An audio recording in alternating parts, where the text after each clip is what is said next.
Bonjour à toutes et à tous et bienvenue dans cette vidéo qui a pour but de vous proposer un cheminement d'élaboration de la trace écrite que nous bâtirons en faisant se succéder chaque étape du déroulement d'une séance. La trace écrite ainsi produite, prenant pour support la compréhension d'un document, sera non seulement riche et ambitieuse, mais également aisée à mémoriser pour les élèves, contribuant réellement à la construction de leurs compétences langagières. Je suis Harry Boiniche, IAIPR d'anglais dans l'Académie de Toulouse, et vous accompagnerai tout au long de cette vidéo. Je vous le disais il y a quelques secondes, la trace écrite découle directement de la séance réalisée car elle en est l'aboutissement. Il est ainsi nécessaire, pour travailler cette trace écrite, de vous proposer un déroulé complet de séance que nous allons parcourir selon l'axe du temps, de son début à sa fin. Nous considérerons à chaque étape, selon leur niveau de compétence langagière, quels élèves il est judicieux de solliciter afin de mettre tous les élèves en situation de réussite et de différencier facilement l'enseignement.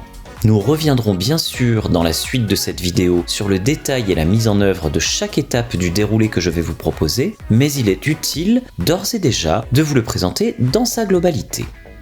Après les rituels d'usage et le rebrassage de la séance précédente, que je ne traiterai pas dans cette vidéo, le cours débute par une phase où la prise de parole des élèves doit être spontanée et où il n'est pas pertinent de corriger la langue utilisée.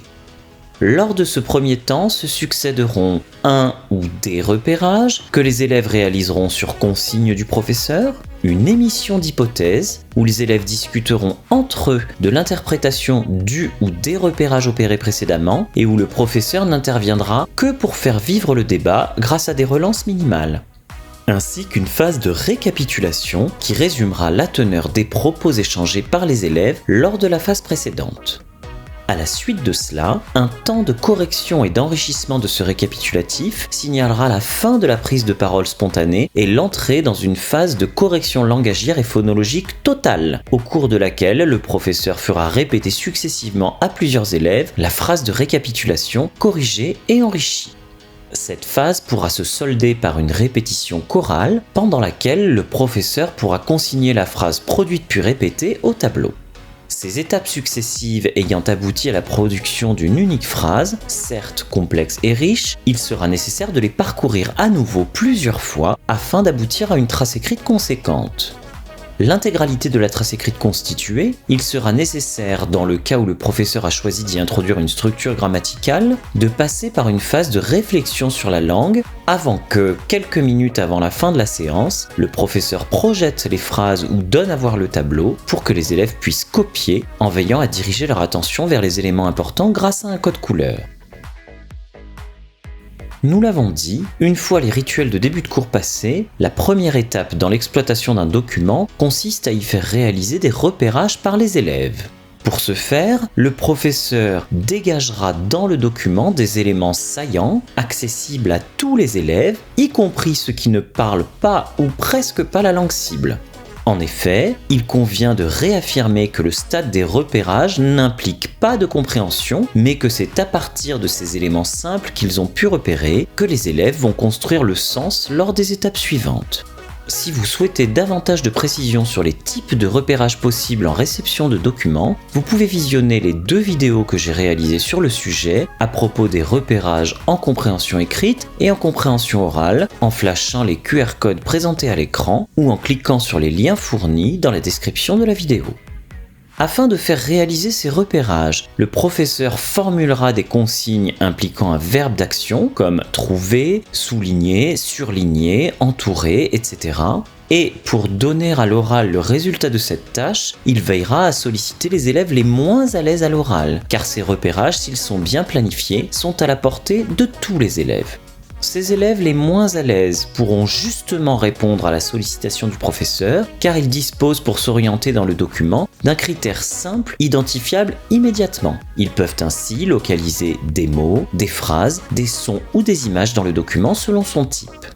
Il est clair sur la taxonomie de Bloom présentée à l'écran que les repérages participent des processus de bas niveau cognitif, c'est-à-dire qu'ils ne mobilisent pas une grande quantité de ressources mentales chez les élèves. Les repérages font ainsi partie de la strate comprendre et se rapportent aux tâches localiser et reconnaître. Une fois un repérage effectué, il faut tenter d'en faire sens. S'il y en a plusieurs, il faut tenter de les articuler pour créer ce que l'on appelle un réseau de sens. L'idée, c'est que les élèves doivent, à cette étape, faire des propositions d'interprétation des éléments extraits du document. Ces interprétations sont nécessairement partielles, car elles se fondent sur très peu d'éléments du document et sont donc sujettes à débat que le professeur veillera à encourager et cultiver.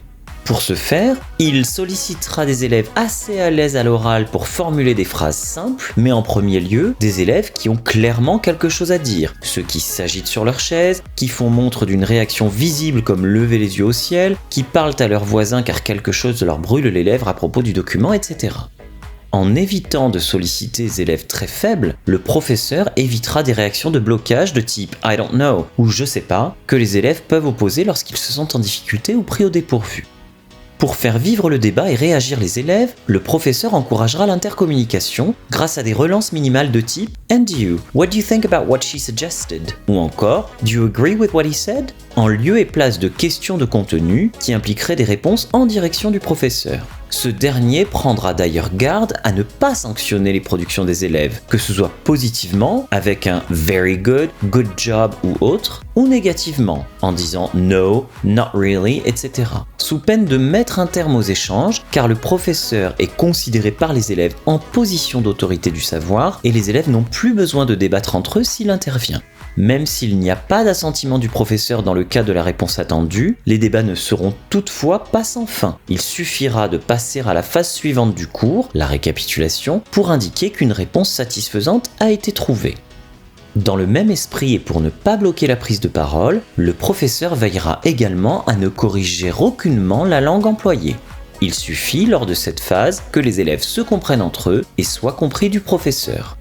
En effet, les élèves doivent simplement être en mesure de donner leur avis sur la signification de l'indice très partiel que représente le ou les repérages opérés précédemment.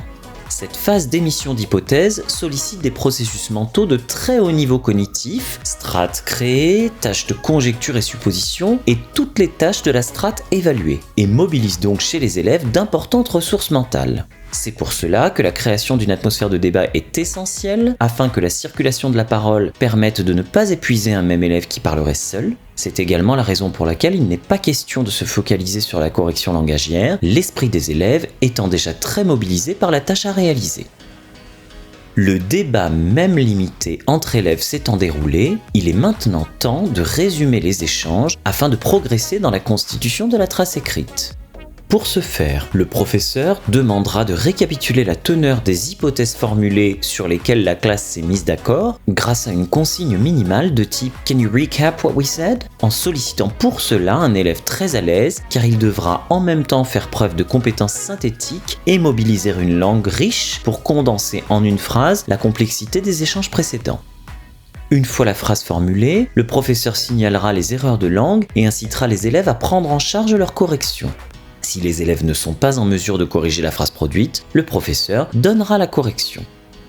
Il s'agira également d'enrichir la phrase produite lexicalement et éventuellement grammaticalement si le contexte de production s'y prête. Lors de cette étape, les élèves formuleront une phrase complexe récapitulant ce qui a été dit précédemment et pourront corriger leur propre production et ou celle d'un camarade. Les processus mentaux sollicités lors de cette étape sont de très haut niveau cognitif, appartenant à la strate créée et s'apparentant à une tâche de formulation. La phase de récapitulation marque un tournant dans l'exigence de correction de la langue. Il est ainsi judicieux de prendre quelques instants pour se concentrer sur la correction de la récapitulation formulée par l'élève que l'on sollicite à cette fin. Au départ, le but pendant les phases de repérage et d'émission d'hypothèses était de laisser la parole circuler librement et donc de ne surtout pas corriger la langue employée. On se doit bien entendu de répondre aux demandes des élèves pour du lexique si besoin, en s'assurant toutefois qu'ils utilisent le Classroom English pour le demander, avec des phrases ritualisées de type « What's the English for ?» ou bien « How do you say ?» En revanche, la phase de récapitulation consiste à figer une phrase qui participera de la trace écrite du cours. Il est donc important que la langue employée soit correcte et riche. Pour la correction, il est important d'encourager les élèves à la prendre en charge. Il convient de commencer par l'élève qui formule la phrase, en lui signalant l'endroit où l'erreur se situe, de préférence par un geste convenu, dans le but de ne pas l'interrompre. S'il parvient à corriger sa production, il s'agit d'autocorrection. S'il n'y parvient pas, on demande au camarade d'intervenir grâce à une phrase minimale de type « Can you help ?», pour susciter une intercorrection. Enfin, et seulement si personne n'y réussit, le professeur doit donner la correction sans pour autant que cela ne nécessite une explication grammaticale, sauf si elle est demandée par un ou des élèves. Pour l'enrichissement, qu'il soit lexical ou grammatical, si l'on souhaite rebrasser du lexique ou de la grammaire déjà abordée, alors on sollicitera les élèves pour qu'ils réémergent. Sinon, le professeur injectera directement le lexique ou la grammaire à étudier dans la phrase, sans attendre nécessairement que les élèves fassent des propositions, grâce à une amorce de type « we could also say » ou bien « another way of saying that would be » ou encore « this could also be phrased as » etc. Pour le lexique, il est important de ne pas surcharger les élèves en synonymes présentés comme étant tous équivalents, mais au contraire de privilégier une précision et donc une richesse lexicale en explicitant les différences subtiles avec des mots ou expressions déjà connus. Pour la grammaire, on ne pourra étudier une structure et donc l'injecter dans les phrases produites seulement si elle est récurrente dans la trace écrite de la leçon, c'est-à-dire si l'on a eu au moins 3 ou 4 exemples afin de pouvoir faire induire la structure aux élèves dans la phase de réflexion sur la langue. Ainsi, il n'est pas attendu que la grammaire soit injectée dans chaque trace écrite, l'enrichissement lexical, en revanche, est un point de passage obligé. Une fois la phrase de récapitulation formulée, corrigée et enrichie, le professeur entreprendra de la faire répéter de la façon suivante. Il fera circuler la parole en faisant répéter individuellement la phrase à 4 ou 5 élèves et exigera lors de ces répétitions une correction phonologique et langagière totale, afin de fixer en mémoire un modèle correct. Le professeur ne passera pas à l'élève suivant avant d'avoir obtenu une répétition parfaite. Il sollicitera pour cela d'abord les élèves plus à l'aise, qui ont besoin de moins de temps pour mémoriser la phrase, puis graduellement des élèves de moins en moins à l'aise, car ils auront eu le temps d'entendre la phrase répétée de nombreuses fois, ce qui leur aura permis de se la mettre dans l'oreille avant de devoir la produire. Il est opportun de terminer par une répétition chorale qui permet non seulement de solliciter tous les élèves, mais également de ritualiser le cours en signalant la fin des répétitions individuelles et, si le cours ne touche pas à sa fin, la préparation d'un nouveau cycle de repérage, hypothèse, récapitulation et répétition. Pendant que la phrase est dictée par les élèves en répétition chorale, le professeur l'écrit au tableau, ou mieux, la tape à l'ordinateur relié au vidéoprojecteur alors que celui-ci est éteint, pour décourager toute velléité de copie chez les élèves. Il n'est en effet pas judicieux que les élèves réalisent 2 tâches concomitamment. Les élèves, de leur côté, répéteront individuellement la phrase de récapitulation en prêtant attention à tous les détails et erreurs mentionnés par le professeur lors des répétitions par d'autres. Ils seront encouragés à communiquer entre eux lors de cette phase, se tourner pour regarder ses camarades, dire « Can you repeat? I didn't hear » si besoin, corriger la répétition de quelqu'un si besoin également, sans intervention du professeur autrement que pour distribuer la parole. Les élèves entraîneront par là même leur mémoire et réaliseront déjà une grande partie du travail d'apprentissage de la leçon qui leur sera demandé pour le cours suivant. On lit parfois que jusque 3/4 du travail de mémorisation est réalisé en classe, ce qui permet de réduire le temps de travail des élèves à la maison. On voit d'ailleurs bien à l'examen de la taxonomie de Bloom que le fait de répéter fait partie des opérations de mémorisation. On entend souvent, et je l'ai dit dans cette vidéo, qu'il faut favoriser l'intercommunication entre élèves. Elle ne se décrète pourtant pas, mais se crée grâce à un travail régulier et une ritualisation du cours. Un échange implique tout d'abord que 2 personnes se regardent, s'entendent et se parlent. Pour ce faire, on incitera les élèves à regarder la majorité de leurs camarades en tournant physiquement leur corps vers eux et non vers le professeur. Cela implique qu'un élève du premier rang qui répète une phrase se retourne pour voir l'intégralité de la classe qui est dans son dos. Afin d'encourager ce comportement, l'enseignant devra, à tout le moins au début, lui aussi être mobile et se placer dans la salle là où le regard de l'élève doit être dirigé. Il sera nécessaire que les élèves parlent distinctement et à un volume élevé pour être entendus. Si un élève marmonne, on s'adressera à la personne qui doit répéter après lui ou à un tout autre de ses camarades pour lui demander « Did you hear ?» Et lorsque le camarade répondra par la négative, on l'incitera, avec une petite phrase de type « So tell him or her » à demander à l'élève qui répète « Can you speak louder ?» ou « Can you repeat louder ?» afin de se désengager de l'échange et de rappeler aux élèves qu'ils doivent communiquer entre eux.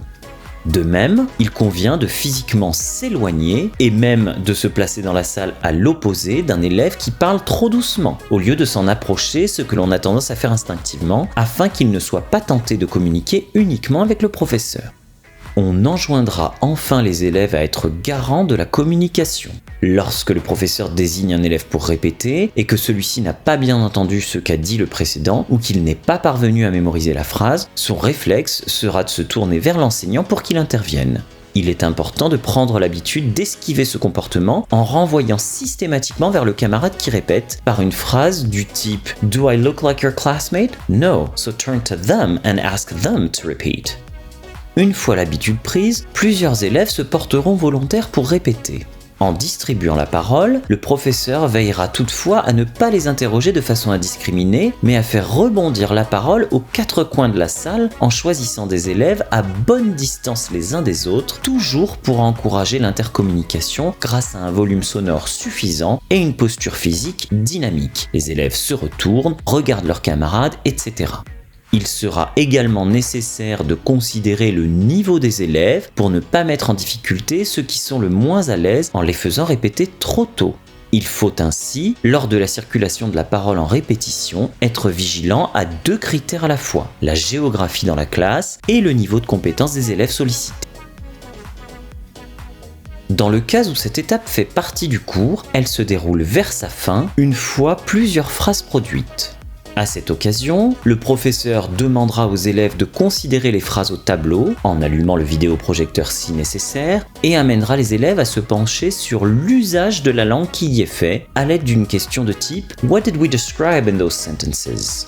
Une fois dégagé l'usage de la structure visée, le professeur le consignera sous les phrases de trace écrite dans une couleur donnée.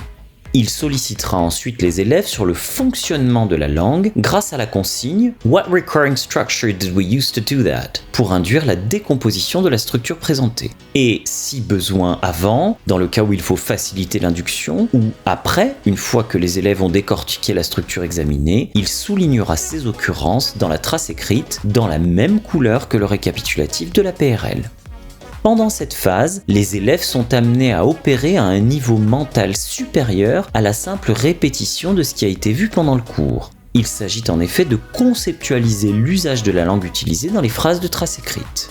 Pour ce qui est de la règle grammaticale gouvernant la structure, les élèves travaillent selon un raisonnement inductif, moins artificiel. La règle découle de l'utilisation de la langue dans les phrases réelles qu'ils ont produites. Un raisonnement déductif, moins naturel, demanderait en effet aux élèves de suivre une règle préétablie ex nihilo pour produire. Les processus mentaux sollicités dans la phase de conceptualisation de l'usage de la langue sont d'assez haut niveau, strate analysée avec une tâche de mise en relation. Quand le professeur demandera « What did we describe in those sentences ?», les élèves auront en revanche tendance, surtout en début d'année, avant de prendre des habitudes de travail, d'opérer au niveau de la strate de bas niveau, se rappeler en répétant simplement ce qui a été vu pendant la séance. La phase de décomposition de la structure est plus aisée pour les élèves car impliquant des processus de moins haut niveau cognitif, strate comprendre, tâche de description. Arrêtons-nous quelques instants sur cette phase de réflexion sur la langue. Elle est tout d'abord pertinente et doit faire partie du déroulé de la séance uniquement dans le cas d'injection d'une structure grammaticale, c'est-à-dire si les phrases produites puis consignées au tableau comprennent au moins 3 ou 4 occurrences de la dite structure afin de pouvoir l'observer, y réfléchir et en induire un fonctionnement. Comme tous les conseils donnés dans cette vidéo, c'est uniquement par le biais d'habitudes de travail prises sur la durée que cette étape peut fonctionner. Nous l'avons vu grâce à la taxonomie de Bloom, en début d'année, il est normal de consacrer davantage de temps à l'étape de réflexion sur la langue et à la phase de conceptualisation qui en participe, car les élèves ont tendance à redonner, souvent verbatim, le contenu des phrases inscrites au tableau. Un temps au départ assez long, puis progressivement plus court à mesure qu'ils se font au processus, sera nécessaire à les amener à comprendre qu'il s'agit de fonctionner à un niveau d'abstraction supérieur. On pourra les y aider grâce à des relances supplémentaires de type What is the idea common to all those sentences ou encore What is expressed in the sentences on the board. En ce qui concerne la phase d'induction de la structure travaillée, il est bon de rappeler qu'il n'est possible d'induire que ce qui est observable. Cela signifie que, dans le cas où le professeur voudrait présenter des formes diverses d'une même structure, comme par exemple pour le présent simple, les formes affirmatives, négatives et interrogatives, deux options s'offrent à lui. Soit le contexte de production de la trace écrite autorise suffisamment de cas d'usage et donc de phrases pour chaque forme de la structure, il peut alors faire induire le fonctionnement complet de la structure en balayant toutes ces formes, soit le contexte de production ne permet pas, dans la même trace écrite, d'utiliser toutes les formes de la structure et l'enseignant devra se résoudre à induire le fonctionnement d'une forme après l'autre en les répartissant sur plusieurs séances qui ne sont d'ailleurs pas forcément consécutives, grâce à des contextes de production différents et variés. Les abréviations traditionnellement utilisées en linguistique, notamment celles qui désignent les formes verbales, devront être exposées mais pas forcément explicitées en début d'année, puis régulièrement réactivées. Les plus usuelles sont V pour le verbe, parfois appelé base verbale, to plus V pour ce qui est parfois appelé l'infinitif en tout, V-ing pour le gérondif et le participe présent, VED pour le prétérit, même si le verbe est irrégulier, VEN pour le participe passé, même si le verbe est régulier ou irrégulier avec une autre forme que EN. Ces abréviations peuvent bien sûr se combiner pour décrire des structures plus complexes, comme par exemple pour le past perfect en be plus ing, had plus be plus verbe en plus verbe ing. En dernier lieu vient le temps du transfert de la trace écrite dans les cahiers. À cette occasion, le professeur donnera la consigne un peu avant la fin du cours de démarrer la copie des phrases de trace écrite consignées au tableau. Les élèves n'auront rien écrit pendant la séance jusque-là. L'enseignant opérera, grâce à un code couleur pérenne et préalablement explicité aux élèves, une direction de leur attention vers les éléments nouveaux et ou problématiques, c'est-à-dire sur lesquels il souhaite les voir réaliser un effort de mémorisation en soulignant ou encadrant ces éléments. Il transcrira également, à l'aide des symboles de l'alphabet phonétique international, des phonèmes ou même des mots dont la réalisation ne va pas de soi ou a posé problème lors de la séance. Il exigera enfin des élèves, une fois la trace écrite copiée, qu'ils reproduisent dans leur cahier le codage couleur et les annotations qui sont présentes au tableau. De leur côté, les élèves copient les phrases constituant la trace écrite, puis soulignent, surlignent, encadrent selon le code couleur institué. Ils ne font rien d'autre lors de la phase de copie afin de ne pas solliciter des processus mentaux concurrents et donc de perdre ceux qui éprouveraient davantage de difficultés de concentration ou pour qui l'écrit poserait problème, comme les élèves dyslexiques ou dysgraphiques par exemple. La copie nécessite déjà l'intégralité de leurs ressources mentales, même si les processus mentaux sollicités sont de bas niveau cognitif, la tâche de copie s'apparentant à une simple duplication.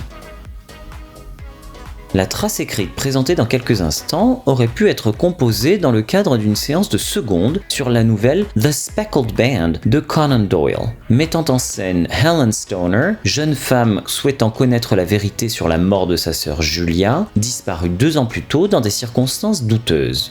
Sherlock Holmes, après que Helen a raconté la nuit durant laquelle sa sœur a perdu la vie, demande à la jeune femme « What do you think this unfortunate lady died of, then ?» ce qui pose la question de la cause du décès. Après avoir repéré dans le texte les symptômes que présentait Julia juste avant son décès, grâce aux mots faisant référence au corps, comme face, body, etc., il est possible de passer en revue les causes de décès possibles et de débattre de leur pertinence, ce qui aboutirait à des phrases du type de celles présentées à l'écran.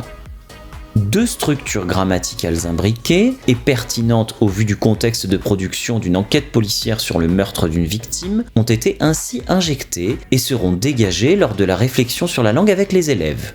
La thématisation du sujet patient Julia, repris ensuite par le pronom she, induisant la voix passive, ainsi que la modalité épistémique de forte certitude à propos d'événements passés, can't ou must plus have plus participe passé. Vous l'aurez compris au vu du récapitulatif écrit au-dessous des phrases produites. La conceptualisation, qui peut tout à fait être menée en anglais comme dans ce cas, n'implique aucunement l'emploi d'une métalangue grammaticale complexe avec les élèves. La valeur du passif de thématisation du sujet patient pourra être mise en lumière de façon simple. Par exemple, We are talking about the cause of Julia's death, so we're interested in Julia who suffered and died, not Helen, not the murderer, nor anyone else. And if something is more interesting in a sentence, it comes first, it is the subject of that sentence. La modalité épistémique à fort degré de probabilité, quant à elle, sera rapidement dégagée à l'aide de deux questions. Do we know what happened to Julia? À laquelle la réponse sera négative, et Are we sure of what happened? À laquelle on ne pourra, au vu du caractère non équivoque des indices, que répondre par l'affirmative. La disposition de ce récapitulatif au tableau aura son importance car elle permettra de mettre en évidence l'imbrication des deux structures que l'on fera ensuite recenser dans chacune des phrases produites en soulignant dans la même couleur, ici le vert, que le résultat de la phase de réflexion sur la langue.